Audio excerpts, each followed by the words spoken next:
Since its inception in Paulo Freire's Pedagogy of the Oppressed in 1968, emancipatory education hasn't seen widespread adoption in the United States. The question is, why?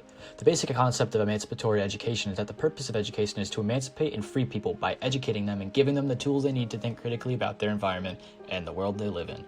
This has proven to be effective many times, such as during the Hong Kong water revolution, which was sparked by controversial new legislation proposed that would allow extradition from Hong Kong to mainland China.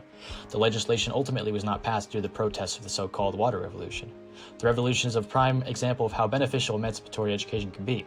The peer-reviewed and published paper is the 2019 Water Revolution, A Lesson in Emancipatory Education, a Rancièrean invitation by Henry Kwok, considers and explains why this is an example of emancipatory education. During the revolution, protesters were able to analyze the chemicals used in tear gas being fired at protesters. The author states that although this isn't a massive scientific breakthrough, the distribution of the knowledge on social media was a textbook example of emancipatory education, in which people educate themselves and use the knowledge to gain emancipation and freedom, without authority bestowing the knowledge onto them. The paper, Can We Fix Education? Living Emancipatory Pedagogy in Higher Education, by Jim Clack, is another example of emancipatory education working in practice.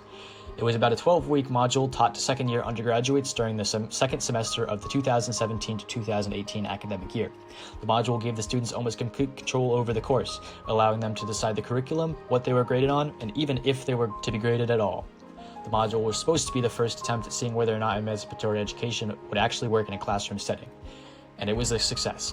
The professor reflected on the module afterwards and made a few observations. The ideas in the module seemed to be beneficial to the students. He noticed that as the module went on, the students' need for assessment and affirmation from an authority figure diminished, freeing them from their ideas that they need an authority and a teacher in order to obtain knowledge.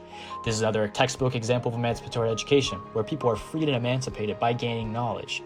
So the question remains, why hasn't emancipatory education seen widespread adoption in the United States?